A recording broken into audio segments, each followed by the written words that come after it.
আল্লাহর নিকটে সবচাইতে পছন্দনীয় জায়গা হলো মসজিদ। ওয়া আবগাদুল বিলাদ ইলাল্লাহি আসওয়াকুহা, আল্লাহর নিকটে সবচাইতে নোংরা জায়গা, আল্লাহর নিকটে সবচাইতে অপছন্দনীয় জায়গা হলো বাজার। তার মানে হাদিসটা এবার আপনি ভালো করে দেখেন, আল্লাহর নিকটে সবচাইতে যেটা পছন্দনীয় জায়গা সেই বাজার। এখন দেখেন মসজিদ সেটা পছন্দনীয় জায়গা। মসজিদে যেন এশারে সালাত আদায় করলাম, 5 জন 6 জনকে পেলাম, বাদ বাকি যেন সব বাজারে। তার মানে যেটা পবিত্রময় আল্লাহর পছন্দনীয় জায়গা সেখানে মানুষ নাই। যেটা আল্লাহর কাছে সবচাইতে নোংরা জায়গা বাজার, সেখানে এখন বর্তমান পা ফেলার জায়গা নাই। এত সুন্দর পবিত্র মাহফিল, কোরআন হাদিসের আলোচনা হবে, দূর দূরান্ত থেকে ওলামায়ে ইকরাম আসবেন, আলোচনা করবেন, তারপরে যেন এদেরকে বারবার মাইকিং করা হয়, আসেন স্টেজের সামনে আসেন। এই পবিত্র জায়গা এদেরকে ভালো লাগে না। আল্লাহর নবী বলেছেন যে মুমিন হবে, ভালো কাজ করলে সে যেন আনন্দ পাবে, তাকে ভালো লাগবে। যখন সে খারাপ কাজে যাবে তখন তার মনটা যেন মলিন হয়ে যাবে, মনটা যেন ভারাক্রান্ত হয়ে যাবে। কি দেখে বুঝতে পারবো? বাজারে বিন্দাস ঘুরছে, এদের ঈমানটা কত আছে, কত বেহায়া মহিলা আছে, এদের মাথায় কাপড় পর্যন্ত নাই, এমনিতেই চলছে বাজারে, আজকেই বাজার করতে হবে। আর একটা হাদিস দেখেন, আল্লাহর নবী বলেছেন, আবু দাউদ শরীফের হাদিস 4918 নম্বর হাদিস, আল্লাহর নবী বলেছেন, আল মুমিনু মিরাতুল মুমিন, একজন মুমিন অপরজন মুমিনের জন্য হলো আয়না স্বরূপ। আপনি যখন আয়নার সম্মুখে দাঁড়াবেন তখন আয়নাতে কি লেগে আছে, আপনার মুখে কি লেগে আছে, কোথায় কি আছে যেন আয়না আপনাকে বলে দেবে, অন্য কাউকে বলবে না। তো মুমিন যে হবে অপর মুমিনের জন্য আয়না স্বরূপ হবে। আব্দুল কাইয়ুম, আমি আপনাদের সম্মুখে 2 ঘন্টা আলোচনা করলাম, আমার দ্বারাতে কি ভুল হলো আমি আব্দুল কাইয়ুম নিজেই যেন জানতে পারলাম না। আপনি গ্রামে চায়ের দোকানে একেবারে সারা গ্রামবাসীকে জানিয়ে দিলেন, তার মানে এটা ইমানদারের কোনো দিন পশ্চিম কালো মুমিনের এটা গুণ হতে পারে না। মুমিন কে হবে? আল্লাহর নবী বলেছেন, বুখারীর হাদিস 13 নম্বর হাদিস, আল্লাহর নবী বলেছেন, লা ইউমিনু আহাদুকুম হাত্তা ইউহিব্বা লিআখিহি মা তুহিব্বু লিনাফসিহি। ঈমানদার সেই ব্যক্তি নিজে যেটা পছন্দ করবে সেটা তার ভাইয়ের জন্য সেটা পছন্দ করবে। মুমিন সেই ব্যক্তি নিজের জন্য যেটা পছন্দ করবে তার ভাইয়ের জন্য সেটা পছন্দ করবে। আর একটা হাদিস দেখেন, তিরমিজি শরীফের হাদিস 2305 নম্বর হাদিস, হযরত আবু হুরায়রা রাদিয়াল্লাহু তাআলা আনহুর হাতটাকে নবীজি এইভাবে ধরেছিলেন। আল্লাহর নবী হযরত আবু হুরায়রার হাতটাকে এইভাবে ধরার পর আবু হুরায়রাকে 5টি কথা বলেছিলেন। তার ভিতরে 4 নম্বর হলো আল্লাহর নবী হযরত আবু হুরায়রা রাদিয়াল্লাহু তাআলা আনহুকে বলেছিলেন, ওয়া আহসিন ইলা জারিকা তাকুন মুমিনান। আবু হুরায়রা, তুমি তোমার প্রতিবেশীর সঙ্গে সৎ আচরণ করো, তুমি তোমার প্রতিবেশীর সঙ্গে সৎ ব্যবহার করো, তাকুন মুমিনান, তবেই তুমি মুমিন হয়ে যাবে। যদি খালি আপনি ঈমানদার হন, যদি আপনি ঈমানদার মুমিন হন, তাহলে আপনাকে পাড়া প্রতিবেশীর সঙ্গে সৎ আচরণ করতে হবে। 5 নম্বর, আল্লাহর নবী বলেছিলেন আবু হুরায়রাকে, ওয়াহিব্বা লিন-নাস মা তুহিব্বু লিনাফসিহি। আবু হুরায়রা, তুমি যেটা পছন্দ করবে সেটা তুমি অন্যদের জন্য সেটা পছন্দ করে নেবে। তুমি যেটা পছন্দ করবে অন্যদের জন্য সেটা তুমি পছন্দ করে নেবে। তার মানে হাদিস দুটাকে একসঙ্গে প্রয়োজন করে নেন।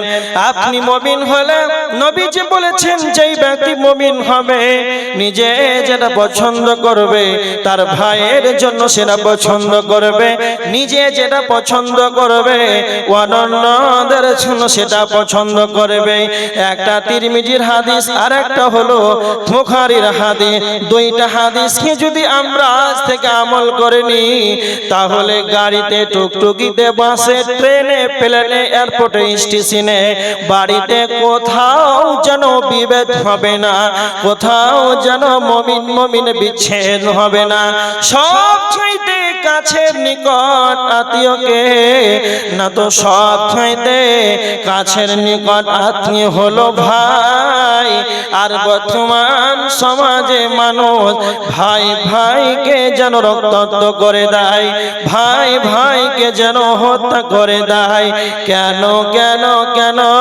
আপনারা হলেন দুই ভাই, বড় ভাই ভালো জমিগুলোকে নিয়ে নাই, নিজের ভাইকে যেন নোংরা খারাপ জায়গাগুলো, পচা জায়গাগুলো দিয়ে দেয়। তার মানে নিজে ভালো বুঝলো, ভাইয়ের জন্য সেটা ভালো বুঝলো না।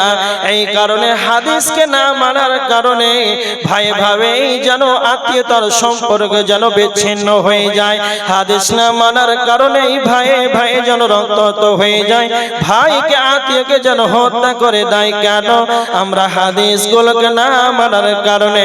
তার মানে আজ থেকে যদি আমরা হাদিসগুলোকে মেনে নিই, আমি যেটা পছন্দ করব ভাইয়ের জন্য করব, আমি যেটা পছন্দ করব অন্যদের জন্য করব।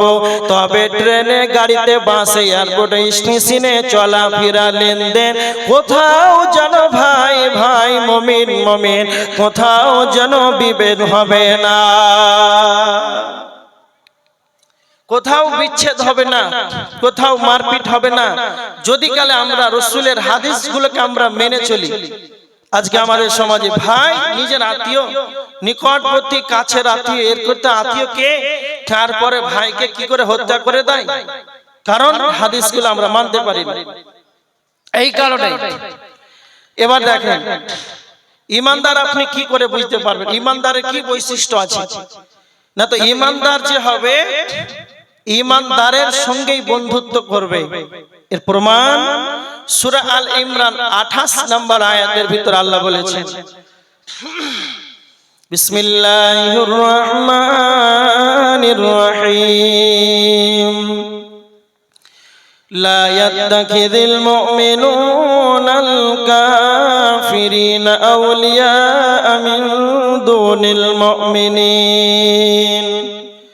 আল্লাহ সুবহানাহু ওয়া তাআলা বলেছেন মুমিন যে হবে মুমিনের সঙ্গেই বন্ধুত্ব করবে। তো আল ইমরান সূরার 28 নম্বর আয়াতের ভিতর আল্লাহ বলেছেন মুমিনগণ যেন অন্য মুমিনকে ছাড়া, ইমানদার যেন অন্য ইমানদারকে ছাড়া কাফেরের সঙ্গে যেন বন্ধুত্ব না করে। যদি কাল ইমানদারকে বাদ দিয়ে কাফেরের সঙ্গে যদি বন্ধুত্ব বাঁধিয়ে দেয়, তো আমার আল্লাহ বলেছেন ওয়ামাইয়া ফাআল যালিকা, যারা এরকমটা করবে ফালাইসা মিনাল্লাহ, যারা ইমানদারকে বাদ দিয়ে কাফেরের সঙ্গে বন্ধুত্ব করবে, তো আমার আল্লাহ বলছেন যেই ব্যক্তি এইরকম কাজ করবে তাদের সঙ্গে আল্লাহর কোন রকম সম্পর্ক থাকবে না। সম্পর্ক আল্লাহর সঙ্গে বান্দার সম্পর্ক ছিন্ন হয়ে যাবে। কাফেরদের সঙ্গে বন্ধুত্ব করা যাবে, কিন্তু কাফেরদের সঙ্গে অন্তরের অন্তরস্থল থেকে তাদের সঙ্গে আপন তাদেরকে করে নিতে হবে না, তাদের অন্তরের অন্তরস্থল থেকে মেল হওয়া যাবে না। তার জন্য আমার আল্লাহ বলেছেন ঈমানদার তারা হবে রে যারা ঈমানদারকে বন্ধু বানাবে। যদি কালে আপনার ইমানদার বন্ধু থাকে তাহলে আপনার কি লাভ হবে? যতগুলো বাজারে মার্কেটে ঘুরছে আর আপনারা যতজন আমার সম্মুখে বসে আছেন, যদি কালে বলি এশারের সালাত বা কয়জন আদায় করেছে? যার বন্ধু ভালো হয় সেই মসজিদে যায়, আর যার বন্ধু খারাপ ওই বাজারে ঘোরা বন্ধু থাকে ওকে বাজারে নিয়ে যায়। যদি আপনার ইমানদার 5 ওয়াক্তের নামাজি যদি বন্ধু হয় তাহলে আপনাকে সালাতের কথা বলবে, ইবাদতে আপনার সুবিধা হবে। নচেত ওই চিটার বাটপার বাজারে ঘোরা যদি বন্ধু থাকে তাহলে আপনার আমলকে ধ্বংস করে দিবে। এবার দেখেন ইমানদার কি করে আপনি বুঝতে পারবেন আর ইমানদারের কি বৈশিষ্ট্য পাওয়া যাবে? তো আল্লাহ বলেছেন সূরা তাহরিম 6 নম্বর আয়াত, আল্লাহ বলেছেন ইয়া আইয়ুহাল্লাযীনা আমানু কু আনফুসাকুম, আল্লাহ বলেছেন কু আনফুসাকুম ওয়া আহলিকুম নারা। আল্লাহ সুবহানাহু ওয়া তাআলা বলেছেন ঈমানদার যে মুমিন যে হবে সে নিজে জাহান্নাম থেকে বাঁচবে, আহলকে বাঁচাবে। কেননা আমার আল্লাহ বলেছেন হে ঈমানদারগণ মুমিন সকল, তুমি নিজে জাহান্নাম থেকে বাঁচো এবং তুমি তোমার আহল পরিবারকে জাহান্নাম থেকে বাঁচাও। মুমিনের গুণ হবে, মুমিনের বৈশিষ্ট্য হবে যে নিজে জাহান্নাম থেকে বাঁচবে এবং তার আওলাদ সন্তান, তার আহাল পরিবার, মেয়ে ছেলে স্ত্রীকে, তার পরিবারকে জাহান্নাম থেকে বাঁচাবে। আজকে বর্তমান দেখেন যারা বাঁচায় না, আর কিছু কিছু মানুষ নিজে জাহান্নাম থেকে বাঁচে। কিছু কিছু ইমানদার দেখেন কেমন আছে, 60 বছর হয়ে গেল, হাজী আব্দুল সাত্তার 50 বছরে হাজী হয়েছে, হজ করে বাড়ি এসেছে। হাজী আব্দুল সাত্তারের 60 বছর হয়ে গেল, কনকনে শীতের রাত্রিতে গভীর রাতে ঠান্ডা পানিতে যেন উজু করে নাই। ঠান্ডা পানিতে উজু করার পর তাহাজ্জুদের সালাত আদায় করে মসজিদে চলে যায়। মসজিদে সালাত আদায় করলো, তাহাজ্জুদের সালাত আদায় করলো। তারপরে যখন ফজরের আজান হয়ে গেল, ফজরের সালাতের পূর্বেই 2 রাকাত সুন্নাত আদায় করলো। কেন? ফজরের আগে যেই ব্যক্তি 2 রাকাত সুন্নাত আদায় করবে, ফজরের আগে ফজর সালাতের আগের 2 রাকাতের সুন্নাতের কতটা মূল্য রয়েছে। আল্লাহর নবী বলেছেন রাকাতুল ফজরি খায়রুম মিনাদ দুনিয়া ওয়া মা ফিহা। ফজরের আগে 2 রাকাতের সুন্নাতের কতটা মূল্য রয়েছে। আসমানের নিচে জমিনের উপরে, আসমানের নিচে জমিনের উপরে যত যা কিছু আছে, দুনিয়ার বুকে যাবতীয় যা আছে সব চাইতে দুনিয়ার মধ্যে এখানে যা আছে তার চাইতে মূল্যবান হলো ফজরের 2 রাকাত সুন্নাতের তা মূল্য রয়েছে। হাজী আব্দুল সাত্তার তাহাজ্জুদের সালাত আদায় করলো, কেন না তো জাহান্নাম থেকে বাঁচার জন্য। ফজরের আগে 2 রাকাত সুন্নাত আদায় করলো, ফজরের সালাত আদায় করলো জামাতের সঙ্গে। এবার যখন হাজী সাহেব বয়স্ক বার্ধক্য মানুষ যখন বাড়ি চলে যায়, বাড়ি যাওয়ার পর একবার মুখে উচ্চারণ করে বলল না, আর ছেলে মেয়েদেরকে বলল না আব্দুল্লাহ, আব্দুর রহমান বেটা ও সালাত আদায় কর। তার মেয়েদেরকে বলল না 30 বছরের নবজওয়ান ছেলে শুয়ে রয়েছে, 20 বছরের যুবতী মারিয়াম যেন তার মেয়ে শুয়ে আছে।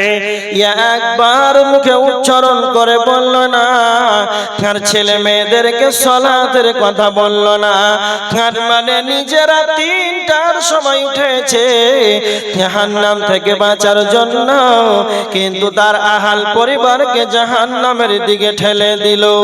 আপনি এমন একজন পিতা যার জন্য আপনি মাথার ঘামকে পায়ে ফেলে, যার জন্য আপনি মাথার ঘামকে পায়ে ফেলে দিয়ে, যার জন্য আপনি ইনকাম করে যেই ছেলে মেয়েদেরকে মুখে অন্ন তুলে দিয়েছেন, সেই ছেলে মেয়েদেরকে খাবার তুলে দিয়েছেন, এতটা মায়া, এতটা মহব্বত, এতটা যেন ভালোবাসা, কিন্তু একবার কি ভেবেছেন নিজের সন্তানের কতটা মায়া?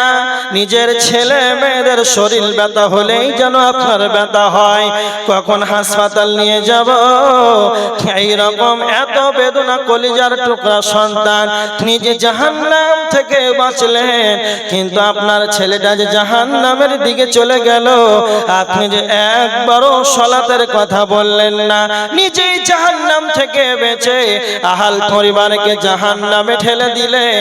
এটা কোনোদিন ইমানদারের আলামত হতে পারে না, এটা কোনোদিন মুমিনের বৈশিষ্ট্য হতে পারে না।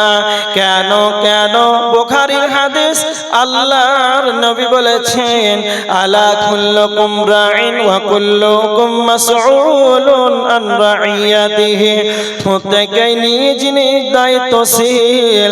কাল কিয়ামতের ময়দানে আপন আপন দায়িত্ব সম্পর্কে কিয়ামতের ময়দানে জিজ্ঞাসিত করা হবে। তারপরে আল্লাহর নবী বলেছেন, আর রাজুল রাইন ফি আহলিহি ওয়া হুয়া মাসউলুন আন রাইয়াতিহি। আপনি হলেন একজন পুরুষ, হলো তার পরিবারের অভিভাবক। আপনার 5টা ছেলে আছে, 2টা মেয়ে আছে, একজন স্ত্রী রয়েছে, টোটাল হলো 8 জন। এই 8 জন যে আপনার অধীনস্থ রয়েছে, এই আপনার 8 জন যারা আপনার অধীনস্থে যারা রয়েছে, এই অধীনস্থদের সম্পর্কে কাল কিয়ামতের ময়দানে জবাব দিতে হবে। যদি গেলে আপনি সালাত আদায় করে আর ছেলে মেয়ে যদি না করে, কিয়ামতের ময়দানে এই ছেলে মেয়ে সম্পর্কে আপনাকে জিজ্ঞাসিত করা হবে। কেন? আপনি হলেন তাদের অভিভাবক, কেন আপনি হলেন তাদের মালিকানা সূত্রে আপনি রয়েছে। যদি আপনি নিজে জাহান্নাম থেকে তার ছেলেদেরকে যদি আপনি জাহান্নামে ঠেলে দেন, এটা কোনোদিন মুমিনের বৈশিষ্ট্য হতে পারে না। তার জন্য আমার আল্লাহ বলেছেন, ইয়া আইয়ুহাল্লাযীনা আমানু কু আনফুসাকুম ওয়া আহলিকুম নারা, হে ঈমানদারগণ, তুমি নিজে জাহান্নাম থেকে বাঁচো এবং তুমি তোমার আহাল পরিবারকে জাহান্নাম থেকে বাঁচাও। মুমিন সেই ব্যক্তি যে নিজে জাহান্নাম থেকে বাঁচবে, আহাল পরিবারকে জাহান্নাম থেকে বাঁচাবে। যতগুলো আমার সম্মুখে বসে আছেন, খুব সুন্দরভাবে বসে আছেন, তবে নিজের একবার অন্তরকে প্রশ্ন করেন। বলছি না যে 2 হাত উঁচু করে উত্তোলন করে দেখান কার কার ছেলে সালাত আদায় করছে, এটা বলছি না। নিজের বিবেকে একবার ভাবেন, নিজের ব্রেনকে, নিজের অন্তরকে, নিজের বিবেককে আপনি নিজেই প্রশ্ন করেন। আপনার ছেলে মেয়ে মসজিদে যায়, আপনার ছেলে মসজিদে সালাত আদায়ের জন্য যায়, মেয়েটা ফজরের সময় উঠে তো নিজের স্ত্রীটাকে উঠাতে পারেন ফজরের সালাতে? নিজের আহাল পরিবার সালাত আদায় করে তো? আপনি তো তাদের অভিভাবক, আপনার তো তারা অধীনস্থ রয়েছে, আপনার অধীনস্থদেরকে আপনি পারেন তো? যদি কালে না পারেন তাহলে খবর আছে। নিজে জাহান্নাম থেকে যত দাঁড়িয়েছে না, টুপি ছাড়েন, টুপি পরে জুব্বা পরে মসজিদে একবারে সবসময় বসে আছেন, আর পরিবারের কোনো খবর নাই, নামাজের কোনো খবর নাই, এটা কি মুমিনের আলামত হতে পারে? নিজের অন্তরকে, বিবেককে প্রশ্ন করেন, নিজে একবার চিন্তা ভাবনা করবেন। ফজর থেকে কি করবেন সেটা আপনার ব্যাপার, আর বলার দরকার নেই। এবার দেখেন, মুমিন যে হবে সে মরণকে স্মরণ করবে বেশি বেশি করে, জাহান্নাম থেকে বাঁচবে আর মরণকে বেশি বেশি করে স্মরণ করবে। এরপর সবচাইতে চালাক, সবচাইতে বুদ্ধিমান মুমিন, সবচাইতে বুদ্ধিমান ঈমানদার কে? না তো যে ব্যক্তি মরণকে বেশি স্মরণ করে। এর প্রমাণ ইবনে মাজাহ শরীফের হাদিস 4259 নম্বর হাদিস। আল্লাহ রাসূল সাল্লাল্লাহু আলাইহি ওয়াসাল্লামের কাছে আনসারীদের এক ব্যক্তি এসে প্রশ্ন করলেন, আল্লাহর নবী আপনি বলেন সবচাইতে ভালো ঈমানদার কে, উত্তম মুমিন কে? তা আল্লাহ রাসূল প্রথমবার বললেন আহসানুহুম খুলুকান, যার চরিত্র ভালো সেই হচ্ছে উত্তম মুমিন। আবার নবীজিকে প্রশ্ন করলেন ফাইয়ুল মুমিনিনা কিয়াসু, আল্লাহর নবী সবচাইতে বুদ্ধিমান ঈমানদার কে? আল্লাহর নবী তখন বললেন আকসারুহুম লিল মাউতি যিকরা, যেই ব্যক্তি বেশি বেশি করে মরণকে স্মরণ করবে সেই ব্যক্তি হলো সবচাইতে চালাক। যেই ব্যক্তি বেশি বেশি মরণকে স্মরণ করবে সেই ব্যক্তি হলো সবচাইতে বুদ্ধিমান ঈমানদার। তো আল্লাহর নবী মরণকে স্মরণ করার কথা বলেছেন। দ্বিতীয় নাম্বার নবীজি বললেন সবচাইতে চালাক ঈমানদারকে না, তো এক নাম্বার হলো যে মরণকে বেশি স্মরণ করবে। দুই নাম্বার হলো পৃথিবীর বুকে বেঁচে থাকাকালীন, দুনিয়াতে বেঁচে থাকাকালীন জীবদ্দশায় আখিরাতের জন্য আমলগুলোকে অগ্রিম পাঠিয়ে দেয়। ইবাদতের মাধ্যমে, জিকির আজকারের মাধ্যমে আর দান খয়রাতের মাধ্যমে অগ্রিম আমলগুলোকে আখিরাতের জন্য রেডি করে নেবে, সেই ব্যক্তি হলো সবচাইতে চালাক। তার মানে মরণকে স্মরণ করলে বুদ্ধিমান ঈমানদার। এবার আপনি দেখেন 24টা ঘন্টা, 7 দিনে একটা সপ্তাহ, 30 দিনে একটা মাস, 12টা মাসে একটা বছর। আপনি একবার নিজের বিবেকে ভাবেন কতক্ষণ মওতটাকে নিয়ে চিন্তা করেন। ছেলে মেয়েদেরকে ছেড়ে চলে যেতে হবে, একাই জনগণের স্থলে নিরক্ষণগরে শুইতে হতে হবে। সেখানে এমন একটি জায়গা, সেখানে চলে গেলে কোনো খবর আসবে না, যাবে না, একাই শুইতে হয়ে থাকতে হবে। এই মরণটাকে নিয়ে কোনোদিন কি টেনশন করেছেন? আল্লাহর নবী মরণকে স্মরণ করার কথা বলেছেন। তিরমিজি শরীফের হাদিস 2307 নম্বর হাদিস, হযরত আবু হুরায়রা রাদিয়াল্লাহু তাআলা আনহু বর্ণনা করেছেন, আল্লাহর নবী বলেছেন আকসিরু যিকরা, তোমরা মরণকে তোমরা বেশি বেশি করে স্মরণ করো। ইয়ানিল মাউত, তোমরা মরণটাকে বেশি বেশি করে স্মরণ করো। কেন কেন কেন আল্লাহর নবী মরণকে স্মরণ করার কথা কেন বলেছেন? মরণকে স্মরণ করলে কি লাভ হবে? তো আল্লাহর নবী বলেছেন আহাদি বিল্লাদাত, মরণ এমন একটা সাবজেক্ট, মরণ এমন একটা বস্তু, পৃথিবীর যতগুলো মজা চাচ্ছি কোন জবানি আছে, পৃথিবীর যতগুলো মজা আছে সমস্ত দুনিয়ার স্বাদটাকে ধ্বংস করে দেয়। সেটাই হলো মওত। যখন আপনি বেশি বেশি করে মরণটাকে স্মরণ করবেন, পৃথিবীর মুখে যতগুলো চাচ্ছি কোন জবানির মজা, দুনিয়ার যত স্বাদ, তখন আপনাকে যেন দুনিয়ার ভালো লাগবে না। যখন আপনি মরণকে স্মরণ করবেন তখন যেন আপনাকে দুনিয়া ভালো লাগবে না, যখনই আপনার দুনিয়া ভালো লাগবে না তখন আপনার ইবাদতে যেন মনটা মনোযোগী হবে, মনটা যেন আরো বৃদ্ধি পাবে ইবাদতের জন্য। হারিস বিন মালিক, হে আল্লাহর নবী বলছেন, হারিস বিন মালিক তুমি বলো তোমার সকালবেলাটা কেমন ভাবে কেটেছে, তোমার সকালবেলাটা কিভাবে কেটেছে? হারিস বিন মালিক বলেন, আল্লাহর নবী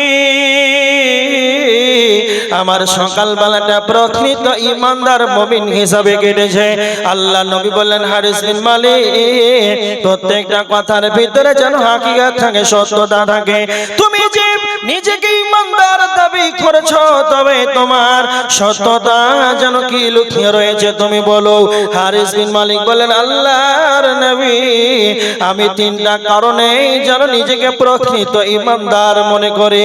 তখন নবীজিকে বললেন, 1 নাম্বার হলো আল্লাহর নবী আমাকে যেন দুনিয়া যেন ভালো লাগে না, দুনিয়ার যত স্বাদ আছে, দুনিয়ার যত মজা আছে, দুনিয়ার যত স্বাদ আছে, আমাকে যেন কিছুই যেন ভালো লাগে না। 2 নাম্বার হলো আমি সারা দিন যেন সিয়াম অবস্থায় থাকি, আর সিয়াম পালন করে যেন আমি পিপাসার্থ অবস্থায় কাটিয়ে দিই। নাম্বার 3, আমি রাত জেগে জেগে জেগে আমি ইবাদতের মাধ্যমে যেন রাতটাকে অতিবাহিত করে দিই। আমি সারা রাত যেন ঘুমাই না। তার মানে সাহাবী বলছেন আমি রাত জেগে জেগে যেন ইবাদত করি। তার মানে সাহাবী বলতে চাইছেন আমি রাত থেকে জেগে জেগে ইবাদত করি, রাত্রিটাকে বেশিরভাগ সময় ইবাদতের মাধ্যমে কাটিয়ে দিই। সেই জন্য সে নিজেকে ইমানদার বলে দাবি করে।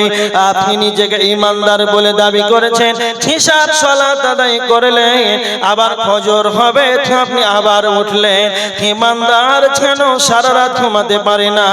একটা হাদিস শুনেন, আল্লাহর নবী সাহাবীদেরকে বলছেন, ও আমার সাহাবীরা তোমরা শুনে রেখে দাও, এমন একটি দামি জান্নাত রয়েছে, এমন একটি সুন্দর দামি জান্নাত রয়েছে, সেই জান্নাতের ভিতর থেকে বাহির দেখা যায়, যার ভিতর থেকে বাহির দেখা যায়, যার বাহির থেকে যেন ভিতরে দেখা যায়, এমন একটা দামি জান্নাত রয়েছে যার ভিতর থেকে যেন বাহির দেখা যায়। সাহাবীরা বললেন, ইয়া রাসূলুল্লাহ, আল্লাহর নবী আপনি বলেন কি এমন আমল করলে, কি এমন আমল করলে এত সুন্দর দামি জান্নাতে যেতে পারা যাবে? আল্লাহর নবী তখন 3টা কথা বললেন। 1 নাম্বার হলো লিমান আতাবাল কালাম ওয়া আদামাস সিয়াম ওয়া সাল্লা বিল লাইলি ওয়ান নাস নিয়াম। নবীজি বললেন 1 নাম্বার, যার মুখের ভাষা ভালো হবে, যার মুখের ভাষা নরম হবে, যার মুখের ভাষা ভালো হবে, সে এত সুন্দর দামি জান্নাতের ভিতরে চলে যাবে। 2 নাম্বার ওয়া আদামাস সিয়াম, যারা বেশি বেশি করে সিয়াম পালন করবে, ফরজ সিয়াম ব্যতীত নফল সিয়াম অন্যান্য মাসে যেন বেশি বেশি করে নফল সিয়াম পালন করবে।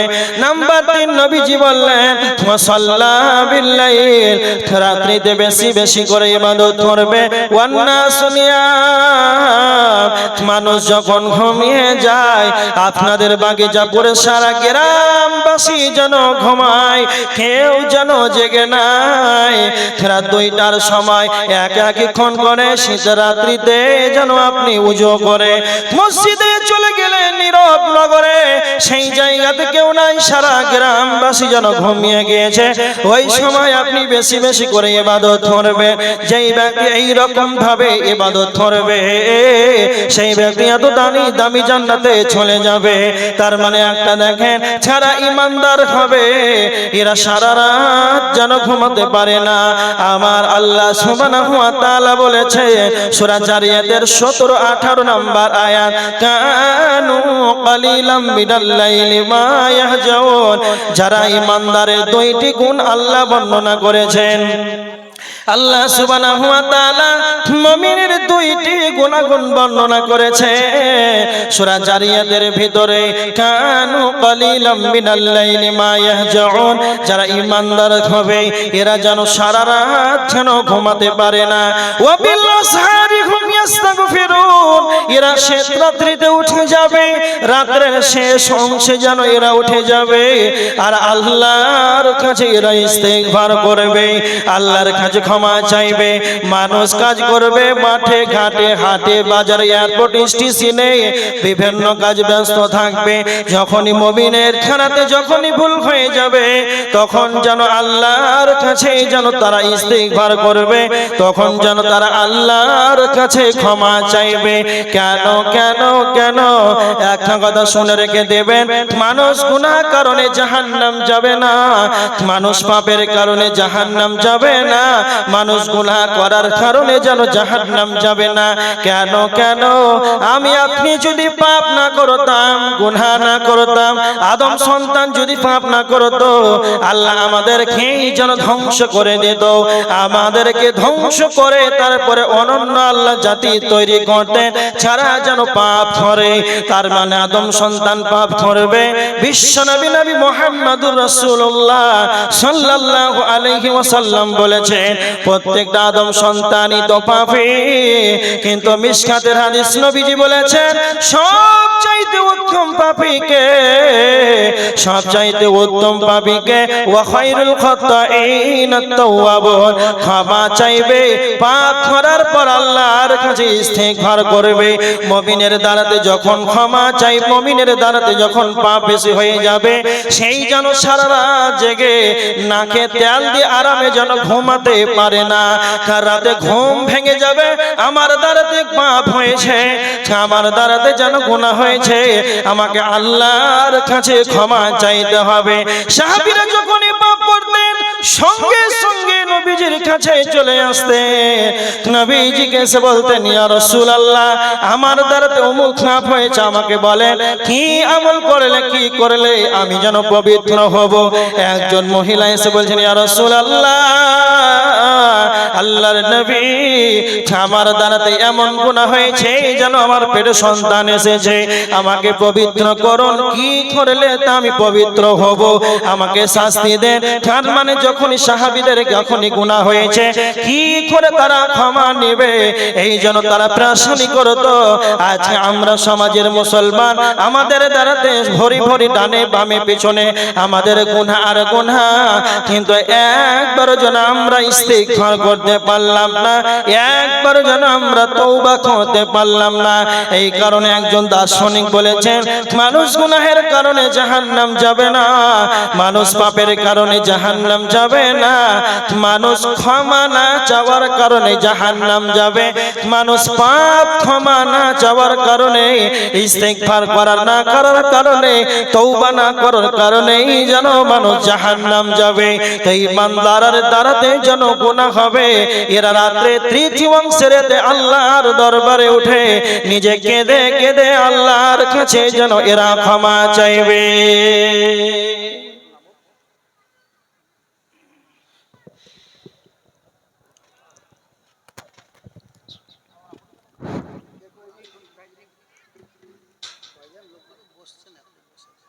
আসসালামু আলাইকুম।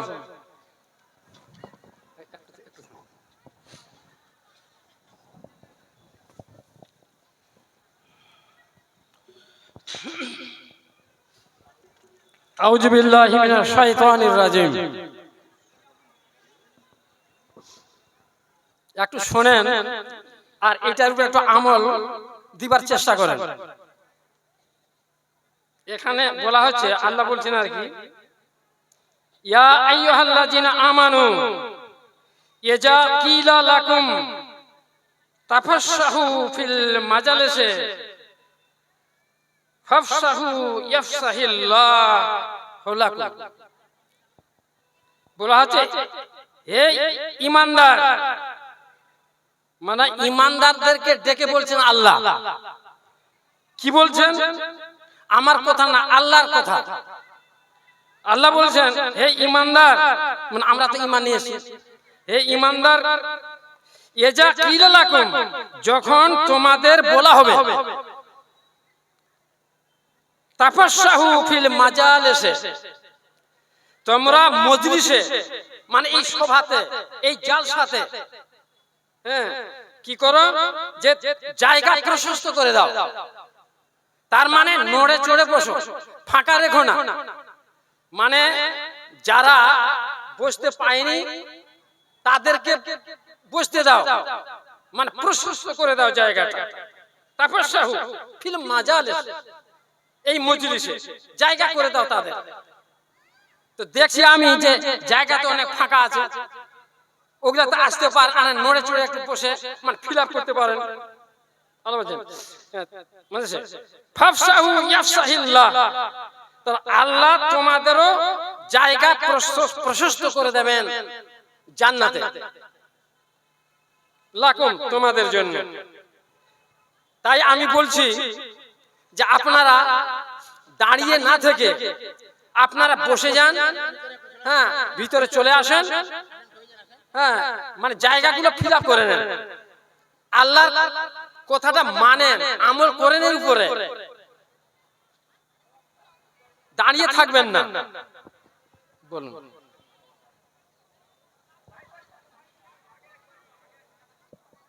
দাঁড়িয়ে আছে, একটু আসে চলে আসে। যাই হোক, সভাপতি মশাই খুব সুন্দরভাবে বললেন। তো যারা দাঁড়িয়ে আছে দোষটা ওদের না, যারা ফাঁকা জায়গাগুলো সামনে রেখেছেন দোষটা ওদের। বুঝতে পারেননি মনে হয়? চোখে চোখে দেখছেন কেন? একটু সামনে জায়গাটা পূরণ করতে পারেন না? এতখানি আল্লাহ বিবেক দেয়নি যে সামনে জায়গাটা পূরণ করেন, পিছনে জায়গা থাকলে না বসবে ওরা, না আপনাকে কাঁধের উপরে পা তুলে আসবে আপনার উপরে। আশ্চর্য ব্যাপার। এখনো দেখছেন। সামনে চলে আসেন, আল্লাহর রাস্তায় উঠেন, সবাই উঠেন, একটু সামনে জায়গাগুলো পূরণ করে দেন। দোষটা শুধু যারা দাঁড়িয়েছে ওদেরকে দিয়েছেন, মানে সামনে জায়গাগুলো পূরণ করে দেন, পিছনটা ফাঁকা হয়ে যাবে।